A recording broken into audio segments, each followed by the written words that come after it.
Hello students, welcome again on Gangwar Institute for 11th-12th YouTube channel.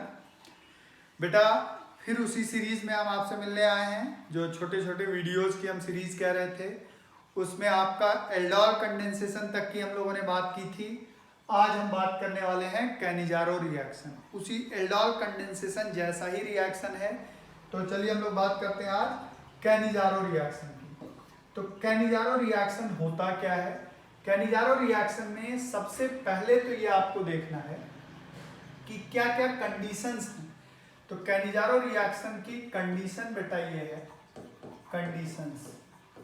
Cannizzaro reaction के लिए सबसे पहली बात, कॉन्संट्रेटेड बेस इज रिक्वायर्ड।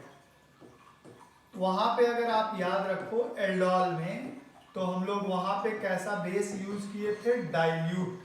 यहां पे कैसा बेस चाहिए? कॉन्सेंट्रेटेड। दूसरा देखिए, कैनिजारो में aldehyde without alpha hydrogen is required. तो वहां पे हम लोगों ने क्या कहा था? With alpha hydrogen. यहां पे क्या है? Without alpha hydrogen. Alpha hydrogen नहीं होना चाहिए। दूसरा नेक्स्ट पॉइंट देखिए, जो कैनिजारो रिएक्शन है ये एक टाइप का डिस्प्रपोर्शियोनेट रिएक्शन है। डिस्प्रपोर्शियोनेट रिएक्शन ऐसा रिएक्शन होता है बेटा जिसमें एक पार्ट ऑक्सीडाइज होता है और दूसरा पार्ट रिड्यूस होता है। ठीक है, तो इसके अंदर यही होता है, जो प्रोडक्ट बनता है उसमें जो रिएक्टेंट के मॉलिक्यूल हैं दो, उसमें एक मॉलिक्यूल ऑक्सीडाइज हो जाएगा और दूसरा रिड्यूस हो जाएगा। तो हम क्या देखते हैं इसमें? प्रोडक्ट के अंदर, प्रोडक्ट में क्या दिखता है? वन पार्ट इज रिड्यूस्ड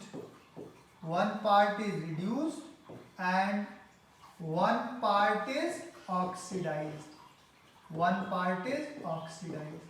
इसीलिए हम लोग कहते थे, हम लोग इसको कहते हैं क्या? डिस्प्रपोर्शियोनेट या डिस्प्रपोर्शियोनेशन रिएक्शन। तो आइए देखें क्या होता है कैनिजारो के अंदर। तो आप देखिए कैनिजारो के अंदर क्या होता है। जैसे हमने एक लिया ये HCHO, इसके अंदर अल्फा नहीं है क्योंकि इससे जुड़ा हुआ जो कार्बन होगा इस ग्रुप से वो अल्फा होगा, तो इसमें एक ही कार्बन है। प्लस हमने कहा HCHO, ये फॉर्मेल्डिहाइड है। अब हमने ले लिया यहाँ पे कॉन्सेंट्रेटेड NaOH सपोज, तो आपको प्रोडक्ट क्या मिलने जा रहा है? एक पार्ट ऑक्सीडाइज। एल्डिहाइड के ऑक्सीडेशन से एसिड और एल्डिहाइड के रिडक्शन से अल्कोहल। हम सभी जानते हैं एल्केन के ऑक्सीडेशन से अल्कोहल, अल्कोहल के ऑक्सीडेशन से एल्डिहाइड या कीटोन, एल्डिहाइड या कीटोन के ऑक्सीडेशन से एसिड, तो रिडक्शन से जस्ट ऑपोजिट हो जाएगा। तो एक पार्ट रिड्यूस जो हुआ that is CH3OH, one carbon का एल्डिहाइड तो वन कार्बन का अल्कोहल। अगला पार्ट जो ऑक्सीडाइज हुआ वो एल्डिहाइड से एसिड बनाएगा, तो वो सॉल्ट फॉर्म में लिखा जाता है HCONA। अब इस रिएक्शन को अगर हम देखें तो इसको हम क्या कहेंगे? Self Cannizzaro. क्यों भाई? क्योंकि दोनों रिएक्टेंट क्या थे? सेम। अगर हम एक और रिएक्शन आपको सिखाना चाहें, देखिए HCHO ये रहा, प्लस ये देखिए बेंजल्डिहाइड, इसके पास भी अल्फा कार्बन नहीं है क्योंकि इसके बगल वाला जो कार्बन है sp2 है, उसको अल्फा नहीं कहते, sp3 होना चाहिए।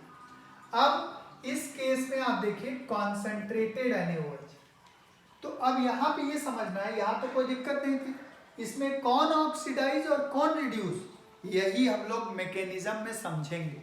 अभी आपको इसका रिजल्ट बता दूं, तो रिजल्ट इज HCOONA और नेक्स्ट यहां पे जो अल्कोहल बना दैट इज CH2OH। देखिए यहाँ CHO था, CH2OH, ये अल्कोहल और ये एसिड, मतलब जो छोटा वाला पार्ट है वो क्या हो गया? ऑक्सीडाइज, और जो बड़ा पार्ट था वो क्या हो गया? रिड्यूस। तो जनरली हमने क्या देखा, स्मॉलर पार्ट क्या हो गया, ऑक्सीडाइज, और जो लार्जर पार्ट था, लार्जर पार्ट है ना बेटा, लार्जर पार्ट वो क्या हो गया, रिड्यूस हो गया। ठीक है, अब ये क्यों ऐसा हुआ, कैसे हुआ, ये हम लोग नेक्स्ट वीडियो में बात करेंगे मैकेनिज्म के थ्रू। तो ये आपका कैनिजारो हुआ, कैनिजारो में concentrated base without alpha, this is a disproportionation reaction, एक पार्ट ऑक्सीडाइज एक part reduce, generally smaller part oxidise larger part reduce in case of cross Cannizzaro. ठीक है बेटा, तो अगली वीडियो में आपसे इससे आगे की बात और मैकेनिज्म की बात करेंगे। अगर आप चैनल पर नए हैं तो आप जरूर सब्सक्राइब करिए, वीडियो को लाइक करिए, शेयर करिए, दोस्तों को बताइए, ताकि ज़्यादा से ज़्यादा आपको बेनिफिट हो। बेटा थैंक यू सो मच।